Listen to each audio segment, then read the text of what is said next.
అక్బరుద్దీన్ పై అదనంగా 120B, 124A, 295A, 505, 188 IPC సెక్షన్ల కింద కేసు నమోదు చేశారు. పూర్తి వివరాలని మా ప్రతినిధి మణిని అడిగి తెలుసుకుందాం. మణి, అక్బరుద్దీన్ కేసులో అదనపు సెక్షన్ల నమోదుకు సంబంధించి పూర్తి వివరాలు చెప్పండి. శర్మ, ఎంఐఎం నేత అక్బరుద్దీన్ పై ఇప్పటికే 121, 124 కేసులను నమోదు చేసిన పోలీసు యంత్రాంగం తాజాగా ఈ రోజు మరిన్ని సెక్షన్లను అందులో కలిపారు.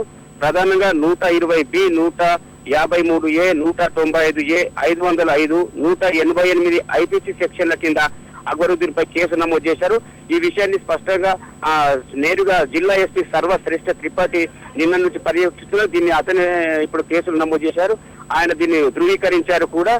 మొత్తం మీద అక్బరుద్దీన్ వ్యవహార శైలిని, అతను నిర్మల్లో చేసిన మత విద్వేషాన్ని రెచ్చగొట్టే వ్యాఖ్యలపై, ఆ తర్వాత విధి నిర్వహణలో నోటీసులు ఇచ్చిన పోలీసులకు సహకరించకపోవడం, హైదరాబాద్ లో నోటీసులు తీసుకున్న తర్వాత కూడా తమకు దానికి అందలేదన్న వ్యవహరించడం పట్ల మొత్తం క్షుణ్ణంగా ఎస్పీ స్వయంగా పరిశీలిస్తున్నారు.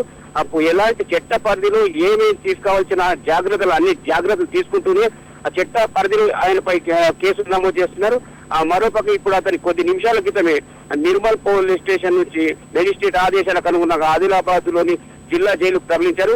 ఇక్కడ కూడా అతని కేసు విచారణ పూర్తి చేసేందుకు స్వయంగా పోలీసులు మరోసారి పోలీస్ కస్టడీకి కూడా కోరుతారని చెప్పి ఎస్పీ సర్వశ్రేష్ఠ త్రిపాఠి తెలిపారు.